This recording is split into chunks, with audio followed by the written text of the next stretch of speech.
Hello friends, welcome to काना commerce classes. And हमने last class में किया था और लास्ट क्लास में हम यहाँ पर देखो इसमें क्या कहा गया है। State the condition on amalgamation in nature of merger and amalgamation in nature of purchase. मतलब मिश्रण की प्रकृति का एकीकरण एंड क्रय की प्रकृति का एकीकरण, ये हमने लास्ट क्लास में कवर कर लिया था। बट हमारा इसके आगे और भी क्वेश्चन आया हुआ है। क्या बोल रहे हैं, अगर 16 मार्क्स में आपका क्वेश्चन आ जाता है, ठीक है, 16 मार्क्स में आएगा आपका क्वेश्चन और लॉन्ग क्वेश्चन में आ जाता है, तो आप अगर आपको सिर्फ जैसे यही बोल देते हैं कि डिफरेंस बताओ अमलगामेशन इन नेचर ऑफ मर्जर और परचेज, तो आप सिर्फ इतना नहीं लिख के आ सकते, इतना 16 मार्क्स में कवर नहीं होगा, है ना। तो आपको आगे फर्दर इसकी एंट्रीज भी बतानी होगी कि अगर हम अमलगामेशन एकीकरण करते हैं तो हम एंट्री क्या करेंगे। तो give journal entry in the book of transferor और transferee company in all type of अमलगामेशन।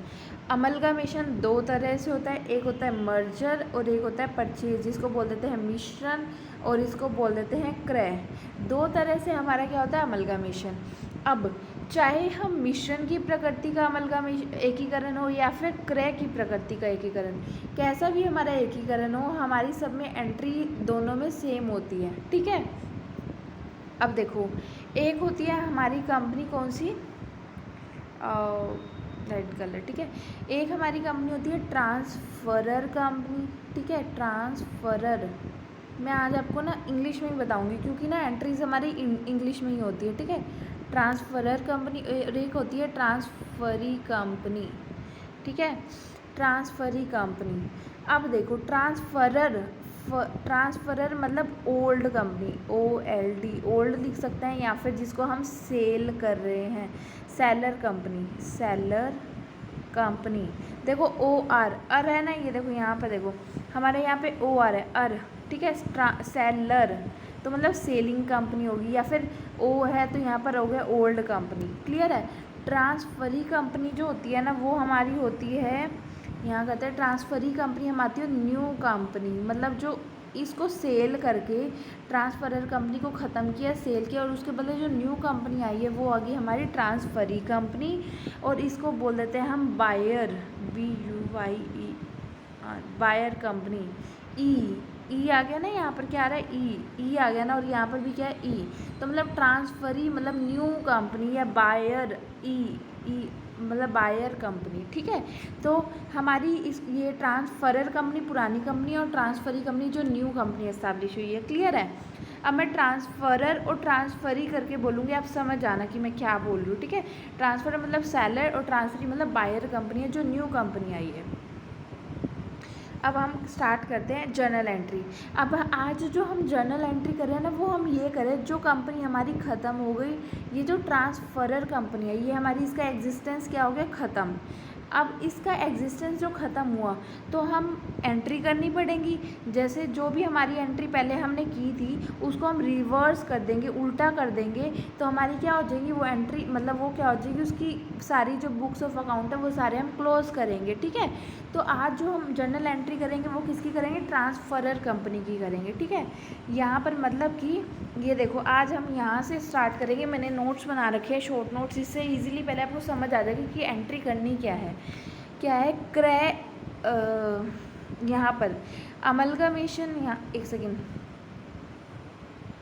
ये है ना हस्तांतरण करने वाली कंपनी, मतलब इन दी बुक ऑफ ट्रांसफरर कंपनी, जो ट्रांसफरर कंपनी है ना, ट्रांसफरर कंपनी, इसकी बुक में एंट्रीज करनी है, ठीक है। तो ट्रांसफरर कंपनी की आज हम एंट्री स्टार्ट कर रहे हैं। अब यहाँ नोट से करते हैं तो इजीली समझ आ जाएगा। देखो पहले क्या होता है, एक होता है हमारा ट्रांसफरर कंपनी जो कि ख़त्म हो रही है, क्या हो रही है, ट्रांसफरर कंपनी। जैसे मैंने एग्जांपल लिया और मेरी ये कंपनी थी ए कंपनी, जो क्या हो रही है, लिक्विडेट हो रही है, जिसका अस्तित्व क्या हो रहा है, समाप्त हो रहा है, जिसको बोल देते हैं लिक्विडेट। अब जब वो लिक्विडेट हो रही है तो उसका एग्जिस्टेंस क्या हो जाएगा, ख़त्म हो जाएगा, वो ख़त्म हो जाएगी कंपनी, और जो न्यू कंपनी आई वो हमारी क्या है, एक्स कंपनी। ए कंपनी थी जो ख़त्म होगी और उससे जो नई कंपनी आई वो हमारी क्या होगी, एक्स कंपनी, ठीक है। अब जब एक्स कंपनी, ये वाली कंपनी ख़त्म हो गई और ये वाली कंपनी आई, तो हमारा क्या होगा, वो जो नई कंपनी है जिसने इसको ख़रीदा है पुरानी कंपनी को, तो तो वो उसके बदले क्या देगी, पैसे देगी, क्रय मूल्य देगी, मतलब कुछ खरीदने का मूल्य देगी, जिसको बोल देते हैं परचेज कंसिडरेशन। परचेज करने का कुछ पैसा देगी, कंसिडरेशन देगी, ठीक है। अब क्या हुआ, आज क्या है हमारा जो था ना, अब मैंने बोला कि हमारी कंपनी ख़त्म हो रही है।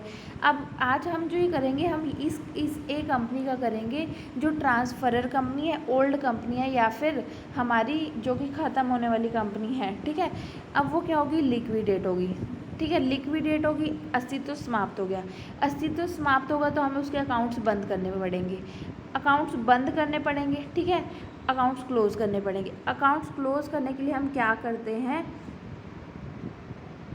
अकाउंट्स क्लोज़ करने के लिए हमने क्या किया, ये देखो, जब हमने अकाउंट्स क्लोज़ करने, जो हमने एंट्री पहले बुक्स ऑफ अकाउंट्स मतलब बैलेंस शीट में जो एंट्री कर रखी थी ना, जब हम अकाउंट्स क्लोज़ करते हैं तो उसको क्या होता है, रिवर्स एंट्री करनी पड़ती है।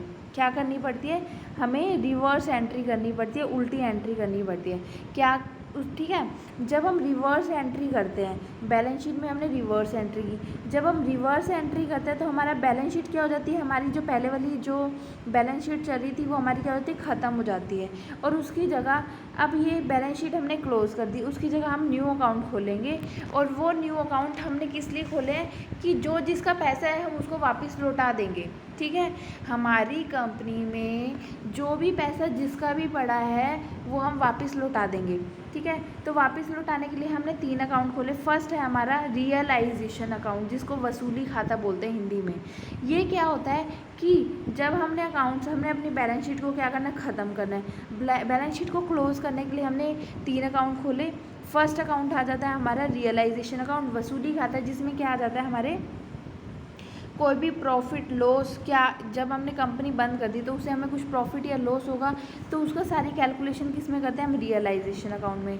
नेक्स्ट आ जाता है हमारा इक्विटी शेयर होल्डर अकाउंट, कि जो कंपनी के हमारे यहाँ पर कुछ हमारे समता अंशधारी होंगे और कुछ प्रेफरेंस शेयर होंगे, मतलब कुछ इक्विटी शेयर होंगे और कुछ प्रेफरेंस शेयर होंगे। जो इक्विटी शेयर होल्डर थे उसको हम दे देंगे नई कंपनी के इक्विटी शेयर, और प्रेफरेंस शेयर होल्डर को दे देंगे हम नई कंपनी के प्रेफरेंस शेयर। तो हमारी कंपनी से इनका नामो निशान हट जाएगा। जो भी थे हमने सब कुछ ख़त्म कर दिया। प्रॉफिट एंड लॉस को तो हम कहाँ ले गए, रियलाइजेशन वसूली खाता में। जो हमारे अंश थे पुरानी कंपनी के उसको हमने नई कंपनी के अंश दे दिए। अगर वो इक्विटी के थे इक्विटी को इक्विटी दे दी, प्रेफरेंस को प्रेफरेंस दे दिए। क्लियर है। तो हमारे कितने अकाउंट बनते हैं, मतलब 3 अकाउंट खुलते हैं। ये जस्ट बेसिक है, एक बार फिर से हम रिवाइज करते हैं। अब हमारा क्या हुआ, हमारी कंपनी बंद हो रही है और वो बंद हो रही है, लिक्विडेट हो रही है, तो उसका अस्तित्व खत्म हो रहा है। अस्तित्व खत्म हो रहा है तो अपने अकाउंट ख़त्म करेगी, अब अकाउंट बंद करेगी। अकाउंट बंद करने के लिए उसने क्या किया, रिवर्स एंट्री कर दी, ठीक है। रिवर्स एंट्री, उल्टी एंट्री कर दी, ठीक है। उसके बाद जब हम रिवर्स एंट्रीज करते हैं तो हमारे 3 अकाउंट खुलते हैं, ठीक है। जो जिसका है पैसा पहले प्रॉफिट हुआ तो वो हम रियलाइजेशन में डाल देंगे, ठीक है। प्रॉफिट या लॉस हुआ वो हम रियलाइजेशन में डाल देंगे। इक्विटी शेयर को इक्विटी शेयर दे देंगे नई कंपनी के, और प्रेफरेंस शेयर को हम नई कंपनी के प्रेफरेंस शेयर दे देंगे। तो हमारे क्या हुआ, ये 3 अकाउंट खुल गए। अब देखो, अब मैंने क्या बोला कि जब कंपनी क्या हो रही है, ख़त्म हो रही है, तो हमारा क्या हुआ, पहले बैलेंस शीट ख़त्म करनी है। बैलेंस शीट में हमारी 4 आइटम होती हैं। पूरी बैलेंस शीट में हमारी कितनी आइटम होती है, 4। उन 4 को हमने क्या करना है, ख़त्म। देखो, हमारी बैलेंस शीट में एक होता है हमारा एसेट। फर्स्ट क्या होता है हमारा एसेट, ठीक है। सेकंड हमारी क्या होती है, लाइबिलिटी। सेकंड हमारी क्या होगी, लाइबिलिटी, ठीक है। और थर्ड हमारी क्या होती है, कुछ हमारे एसेट होंगे बैलेंस शीट में, कुछ हमारी लाइबिलिटी होंगी, कुछ हमारे रिजर्व सरप्लस होंगे, मतलब कैपिटल होगी, कुछ ना कुछ कैपिटल होगी, या तो वो इक्विटी शेयर कैपिटल होगी, या फिर प्रेफरेंस शेयर कैपिटल होगी, या फिर कुछ रिजर्व्स या सरप्लस होंगे, ठीक है। और ये हो गया हमारा थर्ड। और फोर्थ हमारा क्या होता है, कुछ फिक्टिशियस एसेट्स होते हैं, कृत्रिम संपत्तियाँ होती हैं। हमारी बैलेंस शीट में क्या चीज़ होती है, 4 चीज़ें। फर्स्ट होता है हमारा एसेट, सेकंड हमारी लाइबिलिटी, थर्ड हमारी कैपिटल। कैपिटल किस किस फॉर्म में होती है, या तो equity share capital, preference share capital, या फिर रिजर्व्स या सरप्लस की फॉर्म में होती है। फोर्थ हमारी होती है कृत्रिम संपत्तियाँ, मीन्स फिक्टिशियस एसेट्स। हमें इन सबको क्या करना है, ख़त्म। इसके लिए हमने क्या किया, 3 अकाउंट बनाए हैं, ठीक है।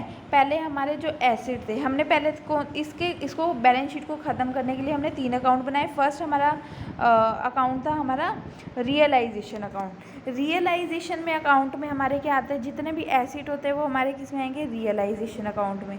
ये देखो, हमारे जितने भी एसिड होंगे वो हमारे किस में आएंगे, रियलाइजेशन अकाउंट में, ठीक है। लाइबिलिटी होंगी वो भी हमारी किस में आएंगी, रियलाइजेशन अकाउंट में। कोई भी प्रॉफिट है, लॉस है, वो भी हमारा किस में आएगा, रियलाइजेशन अकाउंट में, ठीक है। उसके बाद कोई परचेज कंसीडरेशन देना है। जब हमने, जैसे जो ये पुरानी कंपनी है उसको नई कंपनी ने ख़रीद लिया और नई कंपनी उसके बदले उसको कुछ पैसा देगी, कुछ परचेज़ कंसीडरेशन देगी, है ना। तो परचेज़ कंसीडरेशन जो देगी तो वो भी हमारा किस में आएगा, रियलाइजेशन अकाउंट में। तो क्या क्या चीज़ हमारी आती है, वसूली खाते में क्या क्या आता है, रियलाइजेशन अकाउंट में क्या आता है, हमारे जितने भी एसिड हैं, लाइबिलिटी हैं, या प्रॉफिट या लॉस है, या परचेज़ कंसीडरेशन होता है, वो हमारा किस में आता है, रियलाइजेशन अकाउंट में। नेक्स्ट हमने अकाउंट खोला इक्विटी शेयर होल्डर अकाउंट। अब देखो, इक्विटी शेयर होल्डर अकाउंट जो मैंने खोला है, इक्विटी शेयर होल्डर को हम क्या दे देंगे, देखो इक्विटी शेयर होल्डर अकाउंट मैंने खोला, जो हमारी बैलेंस शीट में हमारी ये जो बैलेंस शीट है हमने ये खाली करनी है। रियलाइजेशन में हमने asset, liability, profit and loss डाल दिए थे, ठीक है। अब हमारा balance sheet equity share holder account आया। इक्विटी शेयर होल्डर को हम क्या करेंगे, देखो इक्विटी शेयर होल्डर अकाउंट आया, जो इक्विटी शेयर होल्डर थे उसको हमने उसके इक्विटी शेयर्स हमने वापस कर दिए। आपकी जितनी भी इक्विटी शेयर कैपिटल थी हमारी कंपनी में वो हम आपको वापस कर रहे हैं, ठीक है। इक्विटी शेयर हमने वापस कर दी। प्लस ये जो रिजर्व्स एंड सरप्लस होते हैं ना, रिजर्व एंड कैपिटल सरप्लस होते हैं, तो ये रिजर्व्स वगैरह अल्टीमेटली हमारे ओनर कौन है, इक्विटी शेयर होल्डर, ठीक है। ओनर कौन है, हमारे इक्विटी शेयर होल्डर। तो ये रिजर्व्स और सरप्लस भी होंगे, ये किसके होंगे, इक्विटी शेयर होल्डर को हम वापस दे देंगे, तुम्हारे ये रिजर्व्स एंड सरप्लस है, तुम लो, ठीक है। अब हमने उसकी इक्विटी शेयर की कैपिटल भी दे दी, इक्विटी शेयर के रिजर्व और सरप्लस भी दे दिए। प्लस ये जो हमारे फिक्टिशियस एसेट होते हैं ना, कृत्रिम संपत्तियाँ, ये भी हमारी किसकी होती हैं, ये हमारी इक्विटी शेयर होल्डर जो ओनर होता है ना उसी की फिक्टिशियस एसेट होते हैं। तो फिक्टिशियस एसेट भी हमने इक्विटी शेयर होल्डर को दे दी, ठीक है। प्लस अगर जो परचेज़ कंसीडरेशन, जैसे जो नई कंपनी थी उसने हमारा क्या दिया, कुछ हमें पैसा दिया, या कुछ हमें नई कंपनी ने अपनी कंपनी के इक्विटी शेयर्स दे दिए, तो जो ये इक्विटी शेयर होल्डर है ना उनको कुछ कैश मिल गया नई कंपनी का, तो वो भी इनको आ जाएगा, ठीक है। अब जो प्रेफरेंस शेयर होल्डर है उनको क्या क्या मिलता है, प्रेफरेंस शेयर होल्डर को हम क्या दे देंगे, प्रेफरेंस शेयर होल्डर को प्रेफरेंस शेयर कैपिटल दे देंगे, कि जो प्रेफरेंस शेयर होल्डर कैपिटल थी बैलेंस शीट में वो हम प्रेफरेंस शेयर होल्डर को दे देंगे। प्लस कोई नई कंपनी ने उनको कोई कैश वगैरह दिया तो वो दे देंगे, ठीक है। तो यहाँ से हमारी बैलेंस शीट ख़त्म हो गई, बैलेंस शीट में सब चीज़ें ख़त्म हो गई ना। देखो एसेट हमारे चले गए रियलाइजेशन में, लाइबिलिटी हमारे चले गई रियलाइजेशन में, फिक्टिशियस एसेट्स किसके होते हैं, ओनर के, ये हमारे चले गए इसमें। फिक्टिशियस एसेट्स ये हमारे किसके होते हैं, हमारे ये ग्रीन कलर, ठीक है। फिक्टिशियस एसेट्स किसके होते हैं, इक्विटी शेयर ओनर के होता है, तो वो उसको मिल गए।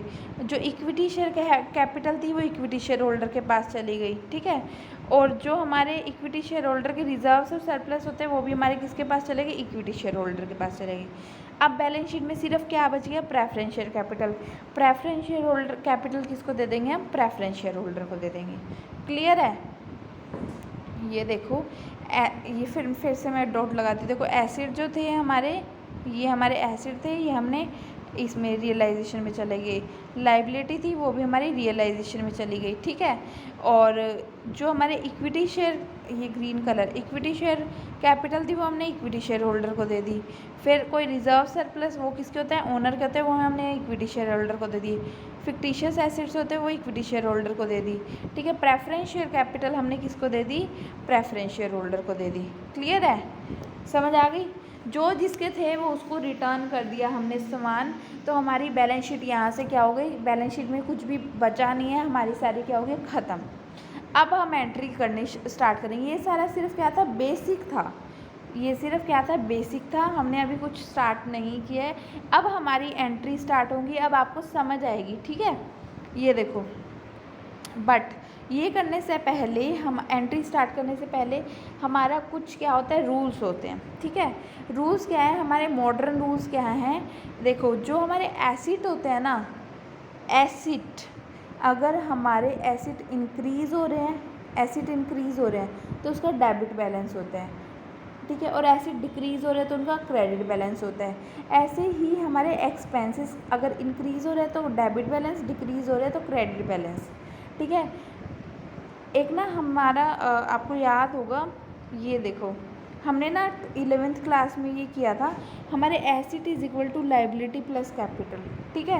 एसिड हमारे किसके इक्वल होते हैं, हमारी लाइबिलिटी जितनी भी है, जितनी भी कंपनी की लाइबिलिटी हैं, ठीक है, प्लस जितनी कंपनी के पास कैपिटल रखी है वो सारे हमारे किसके इक्वल हो गए, एसिड के इक्वल। तो ये देखो एसिड का क्या होगा हमारा, एसिड अगर इंक्रीज़, ये लर्न आपको रोट लर्निंग करनी होगी इसमें। अगर एसिड हमारे इंक्रीज़ हो रहे हैं तो डेबिट बैलेंस, डिक्रीज़ हो रहे हैं तो क्रेडिट बैलेंस। ऐसे ही एक्सपेंस इंक्रीज़ हो रहा है, डेबिट बैलेंस, एक्सपेंस डिक्रीज़ हो रहा है, क्रेडिट बैलेंस। अब हमारा आ जाता है यहाँ पर ये, ठीक है।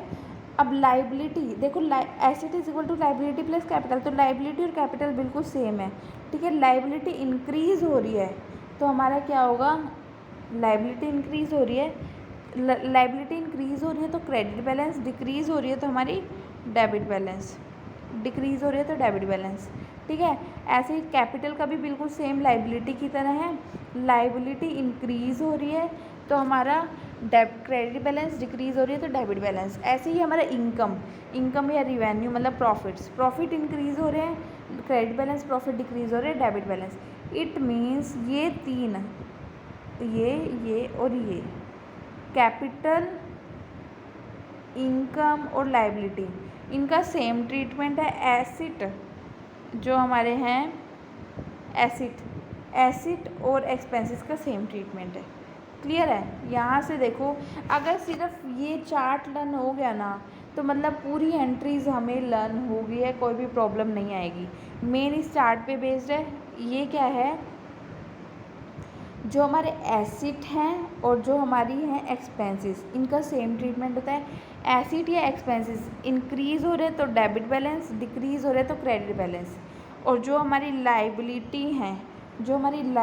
हैं, कैपिटल है और इनकम है, इनका सेम ट्रीटमेंट होता है। इंक्रीज़ हो रहा है तो क्रेडिट बैलेंस, डिक्रीज़ हो रहा है तो डेबिट बैलेंस। इतना लर्न करना है।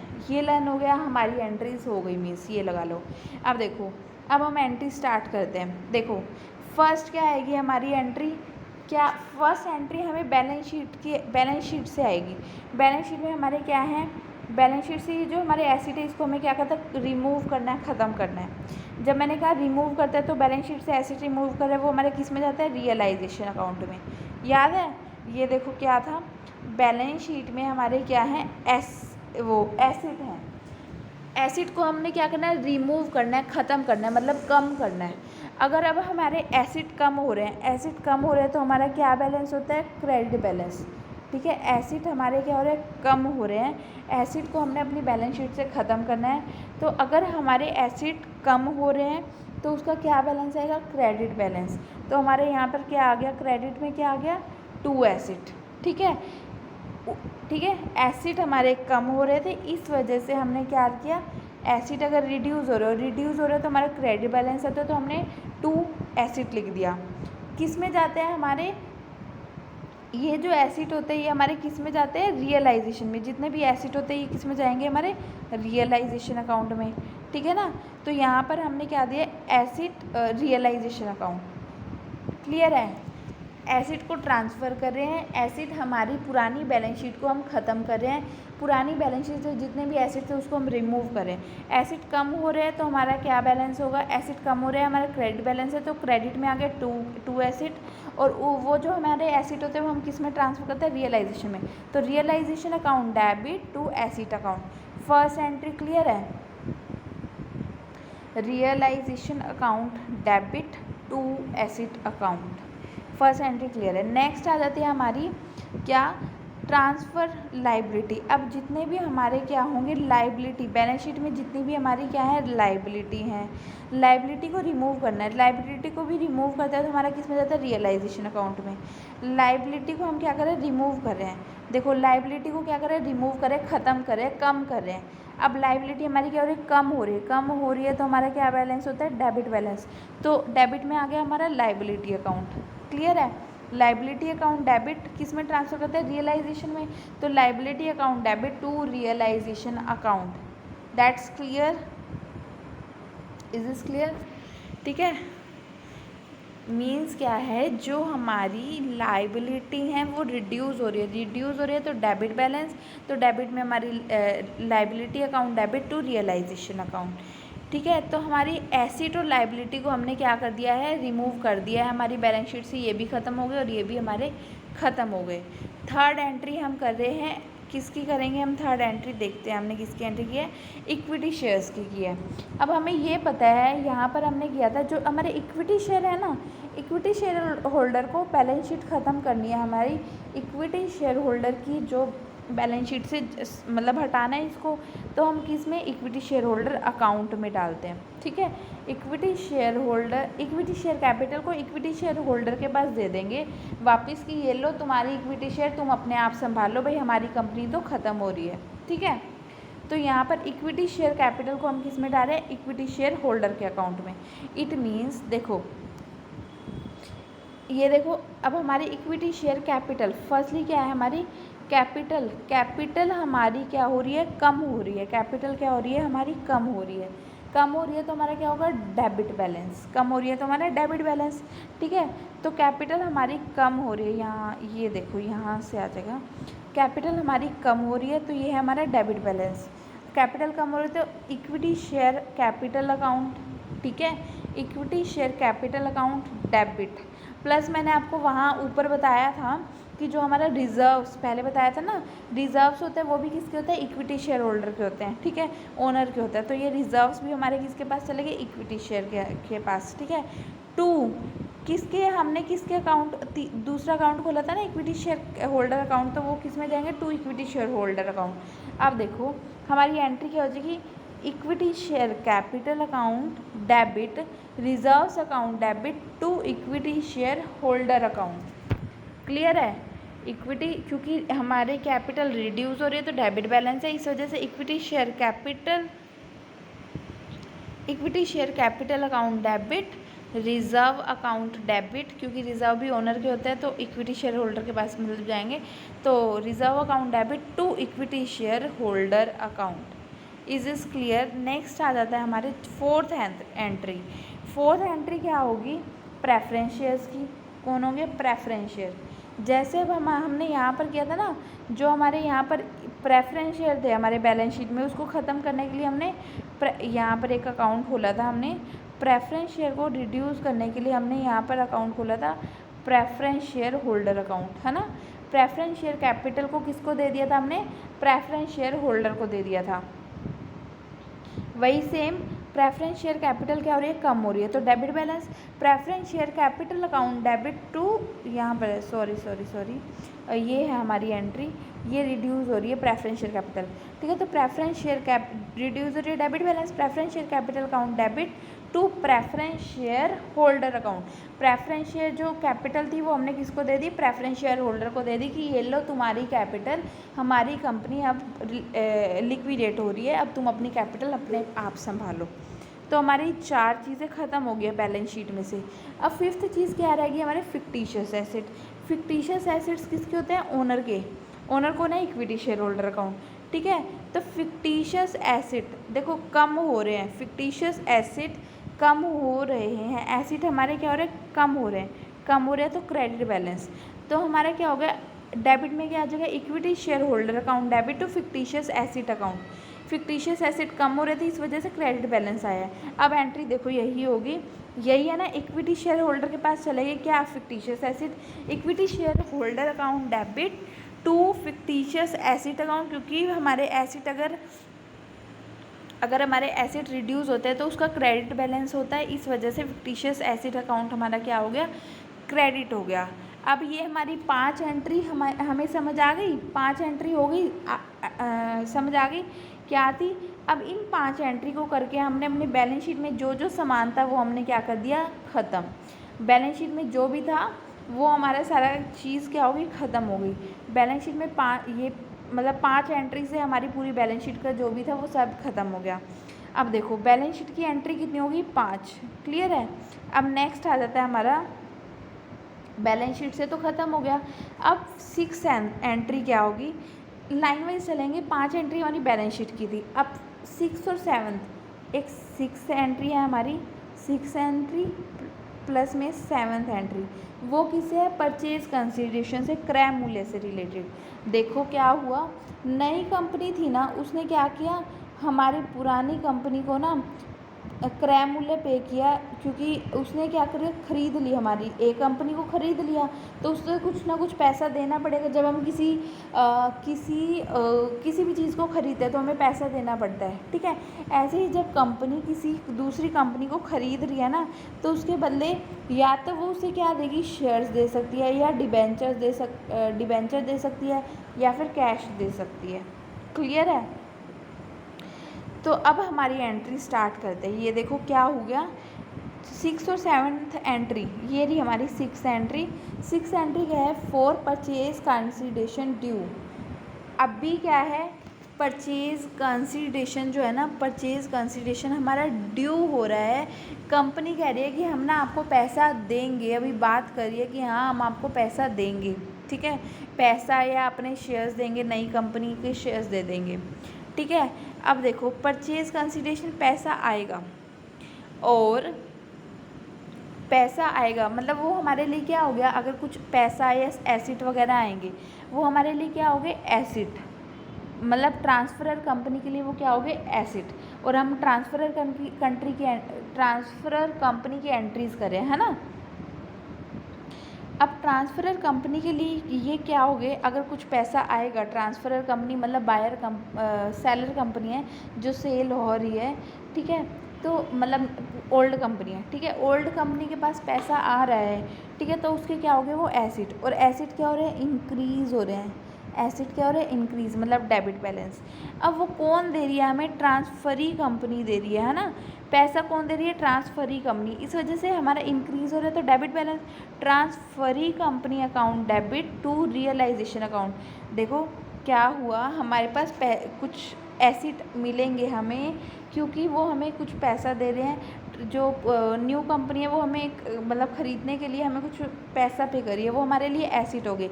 और जो एसिड अगर इंक्रीज़ होते हैं तो हमारा, एसिड अगर इंक्रीज़ होते हैं तो हमारा डेबिट बैलेंस होता है। एसिड अगर इंक्रीज़ हो रहा है तो डेबिट बैलेंस होता है। तो वो पैसा कौन दे रही है, ट्रांसफरी कंपनी। तो transferee company account debit to, हमारे रियलाइजेशन में जो भी पैसा हमें मिलेगा वो हम किस में डाल देंगे, अपने रियलाइजेशन अकाउंट में डाल देंगे, क्योंकि उसी में जो भी हमारे प्रॉफिट्स वगैरह आते थे वो सारे उसी में ही आते थे ना। तो ट्रांसफरी पैसा दे रही है, ट्रांसफरी मतलब न्यू कंपनी हमें पैसा दे रही है, ठीक है। तो transferee account debit to realisation account.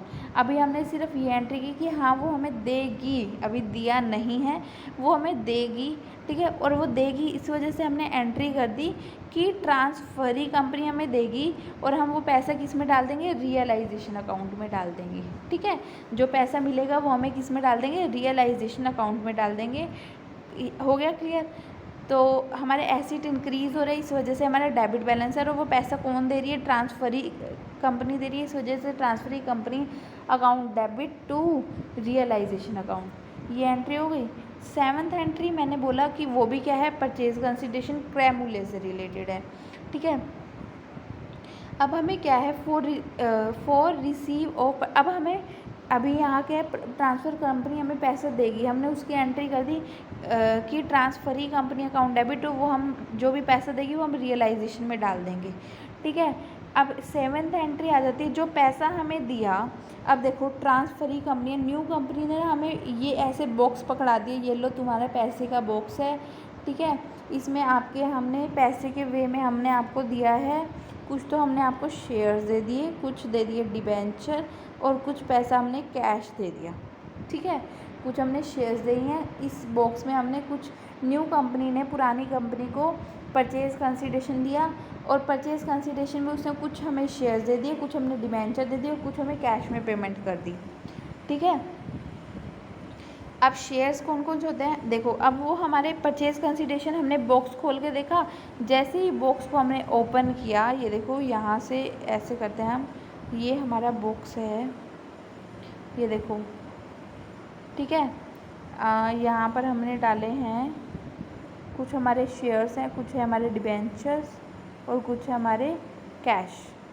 ठीक है, अब ये हमारा था बॉक्स, हमने कर दिया बंद, ये हमने बंद कर दिया बॉक्स। ठीक है, अब ट्रांसफरर कंपनी के, अब हमारे कंपनी में पुरानी कंपनी है और पुरानी कंपनी के पास ये बॉक्स आ गया। जैसे ही इस बॉक्स को ओपन किया, ठीक है, ये हमारा बॉक्स हो गया ओपन।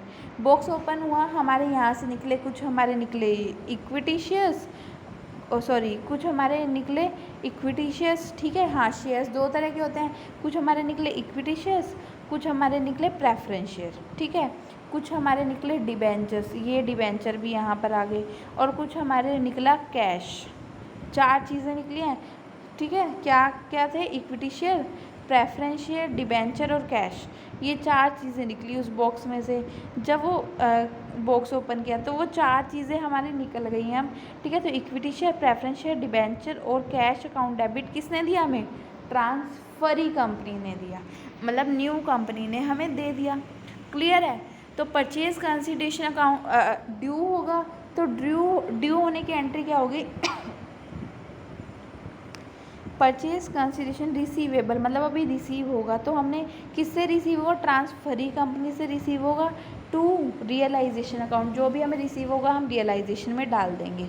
ठीक है, या फिर अगर इसको मॉडर्न रूल के अकॉर्डिंग करना चाहते हो तो यहाँ पर मॉडर्न रूल ये कहता है कि जो हमारी एसिड के वे में हमें पैसा मिलेगा, वो अगर इंक्रीज़ हो रहा है तो डेबिट बैलेंस है, वो हमें कौन दे रही है? Transferee company. इस वजह से ट्रांसफरी कंपनी अकाउंट डेबिट, और जो पैसा है वो हमने रियलाइजेशन में डाल दिया।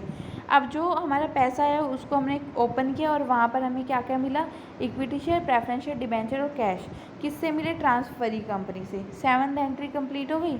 नेक्स्ट एंट्री जो हमारी आएगी कि ना, अब ये देखो, हमने ना बैलेंस शीट में ये सारी चीज़ें हमने कह दी ख़त्म हो गई थी, लेकिन क्या हुआ कि हमने ना एसिड एक बार तो इन्हें दे दिए, लेकिन जो न्यू कंपनी है ना वो कहती मेरे को ना हमने ना अपने एसिड दे दिए 1 लाख के।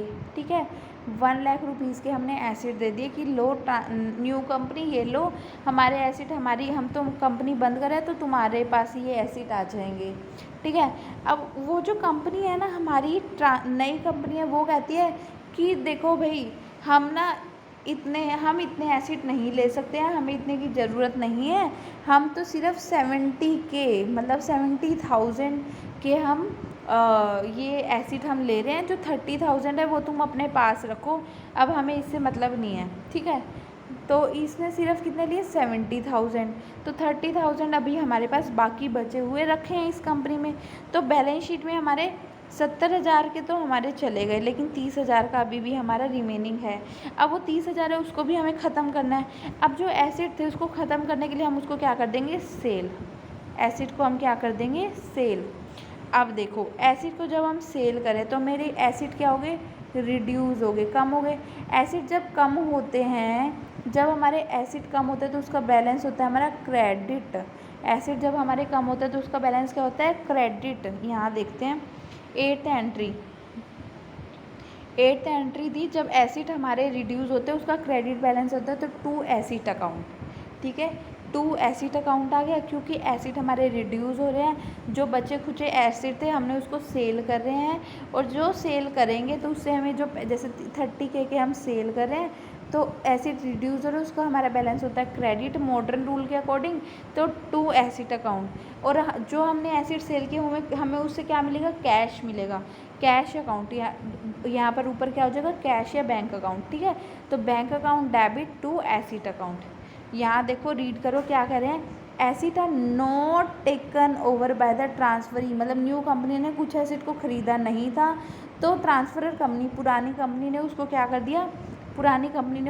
दिया? सोल्ड कर दिया, सेल कर दिया। अब सेल करा तो हमारे एसिड क्या हो गए? कम। एसिड जब हमारे कम होता है तो उसका क्रेडिट बैलेंस होता है, तो इस वजह से टू एसिड अकाउंट, और हमें कैश मिल गया या बैंक, तो या बैंक की फॉर्म में मिल गया, तो बैंक या cash account debit to asset account. अब ऐसे ही हमारी सेम एंट्री हो जाएगी लाइबिलिटी की। जैसे वो न्यू कंपनी थी, न्यू कंपनी कहती है भाई मैं तो ना 1 लाख की हमारी लाइबिलिटी है, पुरानी कंपनी कहती है मेरे पास तो ना 1 लाख की लाइबिलिटी रखी है।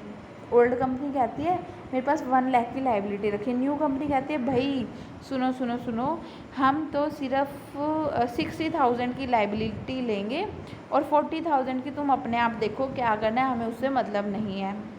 तो उसने कहा चलो ठीक है। तो अब पुरानी कंपनी थी ना ओल्ड, वो इसको क्या कर देगी, जो लाइबिलिटी बचेगी ना उसको पे कर देगी, खुद से पे करेगी, ठीक है। तो liability are not taken over by the transferee company is pay to the transferor company. जो लाइबिलिटी पे नहीं की थी ट्रांसफरी कंपनी ने, लाइबिलिटी जो भी पे नहीं की गई थी ट्रांसफरी कंपनी के द्वारा, मतलब न्यू कंपनी ने जो लाइबिलिटी नहीं ली थी उसको फिर ट्रांसफरर कंपनी उसको क्या करिए, पे करिए, ओल्ड कंपनी उसको पे करिए। अब देखो अब हमारी लाइबिलिटी क्या हो रही है, कम हो रही है।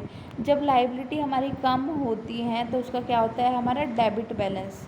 दिखाऊं मैं आपको, अब मैंने यहाँ पर मॉडर्न रूल में ये देखो, जब हमारी लाइबिलिटी हमारी क्या हो रही है, कम, और उसका क्या होता है, डेबिट बैलेंस। क्लियर है। तो हमारे ऊपर क्या हो गया, liability account, liability account debit, और हमारा टू कैश है बैंक अकाउंट, ठीक है। Liability account debit to cash है बैंक अकाउंट, हमारी 9 एंट्रीज हो गई। नेक्स्ट एंट्री आ जाती है हमारी 5 एंट्री थी हमारी, जो बैलेंस शीट की आइटम को ख़त्म करने की एंट्री थी 5, ठीक है।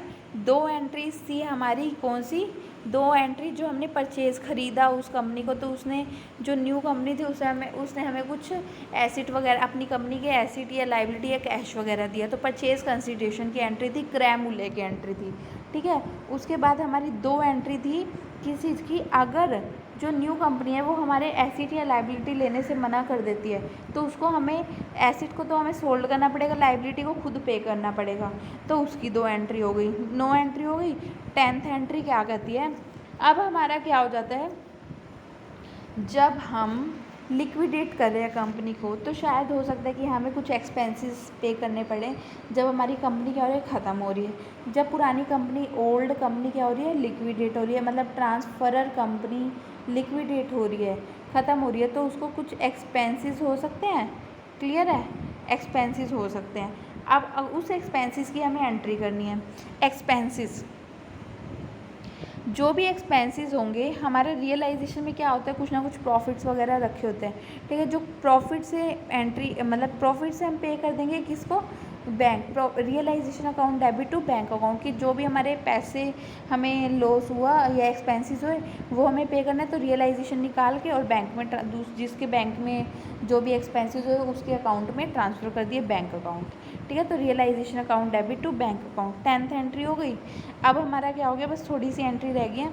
अब देखो, अगर क्या हुआ, ओल्ड कंपनी थी ना, ओल्ड कंपनी मतलब ट्रांसफरर कंपनी उस पैसे को पे करती है, तो हमने एंट्री कर ली, हमारी एंट्री क्या होगी, ये realisation account debit to bank account, ठीक है। अगर ट्रांसफरर कंपनी कर रही है, अब हम ट्रांसफरर कंपनी की ही एंट्रीज कर रहे हैं, है ना। अगर इन केस ऐसा होता है, वो कहते हैं भाई तुम ना ऐसे करो, तुम ओल्ड कंपनी, जो ट्रांसफरर कंपनी ख़त्म होगी ना उसके पैसे ना ट्रांसफरी, उन्होंने डील कर दी कि ट्रांसफरी कंपनी पैसे पे करेगी, मतलब न्यू कंपनी कहती है मैं तेरे पैसे पे कर दूँगी, तू अपनी एग्जिस्टेंस ख़त्म कर, मतलब लिक्विडेट हो और मैं तेरे पैसे भर दूँगी। तो उसने कहा चल ठीक है। अब जब पैसे ही नई कंपनी भरी है तो हम पुरानी कंपनी के अकाउंट में एंट्री ही क्यों करें। जब नई कंपनी ने पैसे भर दिए, न्यू कंपनी ने ही सारे पैसे भरने को रेडी हो गई है न्यू कंपनी, तो पुरानी कंपनी में अभी हम पुरानी कंपनी की एंट्रीज़ कर रहे हैं, है ना। तो पुरानी कंपनी में उसकी कोई भी एंट्री नहीं होगी। No entry of expenses bear by the transferee company, मतलब न्यू कंपनी। क्लियर है। नेक्स्ट आ जाता है, अब देखो 11 एंट्री हो गई, ठीक है। 5 हमारी बैलेंस शीट की एंट्री, 2 परचेज कंसिडरेशन की, 2 हमारी एंट्री थी वो जो एसिड न्यू कंपनी ने नहीं ली, ये लाइबिलिटी नहीं ली, तो 2 उसकी एंट्री थी। 2 हमारी क्या होगी एक्सपेंसेस की एंट्री की, जो लिक्विडेट करें उसके एक्सपेंसेस की एंट्री। अब हमारी क्या हो जाएगी एंट्री किस चीज़ की, हमारी payment made to preference share holder. ठीक है, अब देखो प्रेफरेंस शेयर होल्डर थे ना, जो पुरानी कंपनी ओल्ड कंपनी मतलब पुरानी कंपनी के जो प्रेफरेंस शेयर होल्डर थे वो ख़त्म हो गए, और उसको हमने क्या दे दी न्यू कंपनी के या तो शेयर दे दिए या कैश दे दिया, है ना। तो उसकी एंट्री करेंगे। अब जो शेयर होल्डर थे उनको क्या मिल गया, preference share holder account debit, क्योंकि प्रेफरेंस शेयर होल्डर को क्या मिला है, कैश और preference share of transferee company means new company. Preference share holder जो पुराने प्रेफरेंस शेयर होल्डर थे उनको या तो कुछ कैश मिल सकता है या फिर प्रेफरेंस शेयर ही मिल सकता है, किसके, नई कंपनी के आपको प्रेफरेंस शेयर मिल जाएंगे। ठीक है, ऐसे ही payment made to the equity share holder. अब इक्विटी शेयर होल्डर है उनको क्या मिलेगा, उनको पुरानी कंपनी से तो उनका ख़त्म हो गया सब कुछ, तो अब न्यू कंपनी के या तो न्यू कंपनी उनको कैश दे देगी या फिर इक्विटी शेयर दे देगी अपनी न्यू कंपनी के मतलब ट्रांसफरी कंपनी के। क्लियर है। तो 2 एंट्री क्या हो गई कि जो इक्विटी शेयर और प्रेफरेंस शेयर होल्डर थे उनको क्या क्या मिला, या तो कैश मिला या प्रेफरेंस शेयर मिल गए, इक्विटी को या इक्विटी मिली या फिर कैश मिला। क्लियर है। अब देखो, अब हमने सब कुछ पेमेंट्स वगैरह सब कुछ हो चुका है, अब क्या होगा, प्रॉफिट होगा या लॉस होगा। प्रॉफिट एंड लॉस हमारा किस में जाता है, रियलाइजेशन में। क्लियर है। अगर हमारा प्रॉफिट होगा तो प्रॉफिट होगा तो हमारा क्या होगा, अगर हमारा प्रॉफिट होगा तो यहाँ पर है हमारा मॉडर्न रूल। ठीक है, प्रॉफिट होगा तो प्रॉफिट इंक्रीज़ होगा, मतलब प्रॉफिट आ रहा है, प्रॉफिट इंक्रीज़ हो रहा है तो हमारा क्या हो गया, क्रेडिट बैलेंस। ठीक है, क्रेडिट बैलेंस। ठीक है, तो मतलब देखो प्रॉफिट होगा तो जो प्रॉफिट है ना वो हमारा किसको दे देंगे, अगर क्योंकि हमारी जो पुरानी कंपनी है वो क्या हो रही है, ख़त्म हो रही है, तो जो भी रियलाइजेशन में जो भी प्रॉफिट बचा, देखो रियलाइजेशन हमने किस लिए बनाया था कि एक बार हमें प्रॉफिट और लॉस का पता चल जाए। अब जो भी प्रॉफिट होगा ना वो ओनर के पास जाएगा, जो भी रियलाइजेशन में अगर प्रॉफिट बचा है तो वो ओनर के पास जाएगा, तो realisation account debit to equity share capital account. क्यों, क्योंकि देखो क्या होता है, प्रॉफिट मतलब इनकम होगी तो वो हमारे क्या होगा, क्रेडिट बैलेंस। क्रेडिट बैलेंस किसको जाएगा, इक्विटी शेयर होल्डर। जो भी प्रॉफिट होगा हमारा अल्टीमेट किसको जाएगा, चाहे वो प्रॉफिट है तो भी इक्विटी शेयर लेंगे क्योंकि वही ओनर है, लॉस होगा तो भी क्या लेंगे, इक्विटी शेयर होल्डर लेंगे क्योंकि वही ओनर है। ठीक है, तो अगर इनकम हो रही है तो हमारा क्या बैलेंस होता है, क्रेडिट बैलेंस। क्रेडिट बैलेंस है तो क्या हो जाएगा, realisation account debit to equity share holder account. अगर लॉस हो रहा है, लॉस का हमारा क्या होता है, डेबिट। लॉस इंक्रीज़ हो रहे हैं, यहाँ देखो मॉडर्न रूल के अकॉर्डिंग यहाँ पर है ना, लॉस इंक्रीज़ हो रहे हैं तो हमारा डेबिट बैलेंस होता है ये एक्सपेंसेस इंक्रीज़ हो रहा है तो हमारा डेबिट बैलेंस हो रहा है, और तो हमारा क्या हो जाएगा, इक्विटी शेयर होल्डर के पास जाएंगे एक्सपेंसेस, तो equity share holder account debit to realisation account. Clear है। तो यहाँ से हमारी पूरी ये 14 एंट्रीज़ हो गई हैं ट्रांसफरर कंपनी की। हमने एंट्रीज़ आज किसकी क्लियर की हैं, ट्रांसफरर मतलब ओल्ड कंपनी की सारी एंट्रीज़ की, और ये 14 एंट्रीज़ बन रही हैं। ठीक है, 16 मार्क्स में ये क्वेश्चन पूछ सकते हैं कि ट्रांसफरर कंपनीज़ की हमारी वो एंट्रीज़ बताओ। ठीक है, तो हमारी 5 एंट्रीज़ तो हैं हमारी बैलेंस शीट की। ठीक है, यहाँ पर मैं देखो लिख देती हूँ हमारी 5 एंट्रीज़, एक मिनट कोई देखते हैं कहीं ये स्पेस खाली है, यहाँ पर लिखते हैं। ठीक है, 5 एंट्रीज़ हमारी किसकी हैं, बैलेंस शीट को ख़त्म करने की। 2 एंट्री है हमारी परचेज कंसीडरेशन क्रय मूल्य की। 2 एंट्री है अगर सॉरी रिमूव हो गया, चलो फिर से करते हैं। 5 एंट्री थी हमारी बैलेंस शीट को रिमूव करने की। ठीक है, 2 एंट्री हमारी किसकी हैं, परचेज कंसीडरेशन की। ठीक है, 2 एंट्री है हमारी अगर न्यू कंपनी कुछ एसिड लेने को मना कर देती है या कुछ लाइबिलिटी लेने को मना कर देती है तो वो एसिड और लाइबिलिटी को हमें तो एसिड या लाइबिलिटी को हमें क्या करना होगा, सोल्ड करना होगा। एसिड को हम सोल्ड करेंगे और लाइबिलिटी एसिड को या तो हम सोल्ड करेंगे, लाइबिलिटी को पे करेंगे, ठीक है। तो 2 एंट्री हमारी इसकी होगी, ठीक है। फिर हमारी 2 एंट्री किस चीज़ की आ जाती हैं, और रेड कलर हो गया, येलो, ठीक है। 2 एंट्री हमारी किस चीज़ की थी, 2 एंट्री हमारी किस चीज़ की थी, 2 एंट्री थी हमारी उसकी रियलाइजेशन एक्सपेंसेस की, है ना। जो एक्सपेंसेस की एंट्री थी कि जो हमारी लिक्विडेशन करे उस टाइम पे कुछ ना कुछ हमने पैसा एक्सपेंसेस वगैरह हुए होंगे, तो उसकी एंट्रीज थी 2 हमारी, ठीक है। तो हमारी कितनी हो गई एंट्री, 9 2 11, ठीक है। उसके बाद हमारी 2 एंट्रीज थी, यहाँ पर 2 एंट्रीज हमारी किसकी थी कि जो अब हमारा इक्विटी शेयर होल्डर थे और कुछ थे हमारे प्रेफरेंस शेयर होल्डर। अब इक्विटी शेयर होल्डर को हमने कैश या फिर इक्विटी शेयर होल्डर दे दिए नई कंपनी के, प्रेफरेंस शेयर होल्डर को प्रेफरेंस शेयर नई कंपनी के या फिर कैश पेमेंट कर दी, तो वो आ गई।